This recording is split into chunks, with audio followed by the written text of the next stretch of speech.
E aí, pessoal, tudo bem? Professor Micael aqui com vocês. Mais um vídeo, mais uma questão a ser resolvida. Questão dessa vez em matemática, função do primeiro grau. Uma questão simples, não tem grandes dificuldades para a gente fazer, mas vale a pena a gente destacar a melhor forma de você resolver um problema como esse que está aí apresentado. Muita gente pega um problema de primeiro grau, que envolve gráfico e determinação gráfica, e resolve, às vezes, fazê-lo estabelecendo a lei da função. Não esqueçam que quem está se preparando para o Enem, ou até mesmo para a FUVEST ou a Unicamp, que quando você trabalha com provas com a quantidade grande de questões, duas coisas são analisadas: a sua competência e a sua habilidade. A competência consiste em você fazer ou não a questão, e a habilidade no tempo em que você vai levar para desenvolver esse raciocínio e chegar à conclusão assertiva do problema. Então, nesse caso aqui, trouxe para vocês uma dica de como trabalhar algumas questões que envolvem função do primeiro grau. Acima aí, vocês podem observar a foto do Leonhard Euler, né? E a famosa lei de Euler. Essa lei aí muito bonita, que inclusive eu tenho tatuada no meu corpo. Então, vamos lá. Não esqueçam de seguir o canal, ativar as notificações e indicar a quem vocês puderem, tá? Eu agradeço muito, ajuda bastante o nosso trabalho aqui. Então, sem delongas, a questão está aí. O gráfico abaixo representa o consumo de bateria de um celular entre as 10 horas e 16 horas de um determinado dia. Então, está aqui um gráfico de uma função do primeiro grau. E diz que o seguinte: supondo que o consumo manteve o mesmo padrão até a bateria se esgotar, a que horas o nível da bateria atingiu 10%? Então, o que ocorre é que quando você vai trabalhar com a função do primeiro grau, você pode querer modelar essa função. Você pode dizer lá que o y é igual a ax mais b. É a forma que muita gente trabalha, né? Então, trabalhando dessa forma, modelando dessa maneira, o que vai acontecer é que você teria que determinar quem é o coeficiente angular e quem é o coeficiente linear.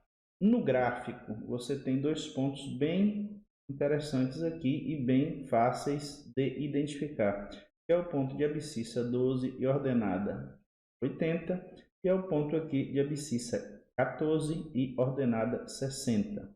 Com isso aqui você já consegue determinar a taxa de variação, tá? Ou o coeficiente angular. Nesse caso, determinar A e B, por exemplo, montando um sistema, isso levaria mais tempo do que o raciocínio que eu vou apresentar aqui para vocês. Qual é esse raciocínio?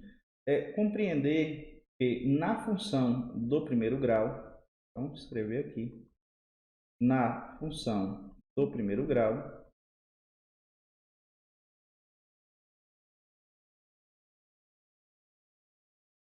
também chamada de função afim, na função do primeiro grau, a taxa de variação média,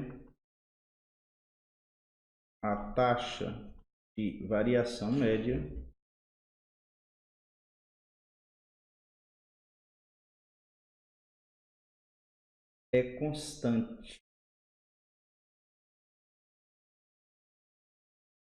E o que é essa taxa de variação média constante?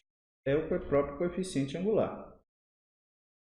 Então, essa taxa ela é constante.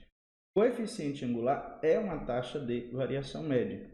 Como procedemos essa taxa de variação média? Ou seja, quem é esse coeficiente angular? Esse coeficiente angular que pode ser determinado como uma variação dy dividido por uma variação dx. Então, o valor do coeficiente angular é constante e é igual a ΔY sobre ΔX.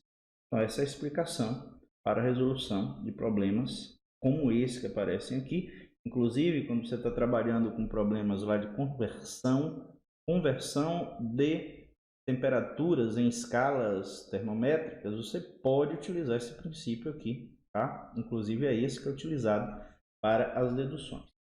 Então, nesse caso, na questão, temos 2 pontos e o comando pergunta a que horas o nível da bateria vai atingir 10%. Entenda, compreenda que 10% corresponde aqui à ordenada e o que eu quero é a minha abscissa. Então, eu posso estabelecer uma reta, qualquer que seja ela. Tá? Você não precisa fazer isso na resolução, o gráfico já está à sua disposição. Mas eu vou colocar aqui essa reta, imaginando que é o meu problema. Então, essa reta que está aí apresentada, nós vamos imaginar como problema apresentado. Micael, e o plano cartesiano? Não há necessidade de você usar o plano cartesiano se você tiver esses pontos aqui. Então, eu vou marcar esses pontos. Abscissa 12, ordenada 80. Então, aqui eu vou considerar um ponto, a reta, 12, 80.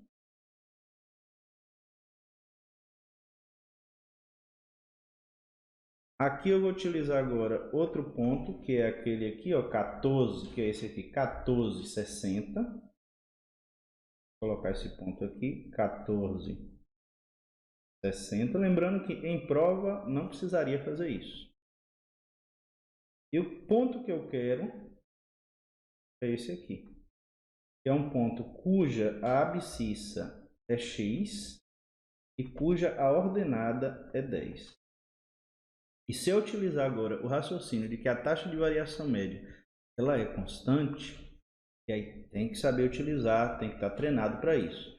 Se não tiver o treino adequado, é melhor você determinar o A e B conforme a gente discutiu aqui em cima. Vai lá, substitui y igual a 80, x é igual a 12, y igual a 60, x igual a 14, monta um sistema, acha A, acha B, depois substitui o y por 10 e acha o x. É esse trabalho que você vai ter que fazer se você for utilizar a modelagem. No nosso caso aqui, a questão simplesmente acabou. Por quê? Se a taxa é constante, significa dizer que eu posso escrever ΔY sobre ΔX de 2 maneiras distintas. Na verdade, 3 maneiras distintas.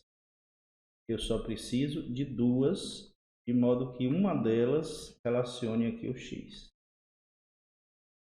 Vamos escrever aqui 2 frações.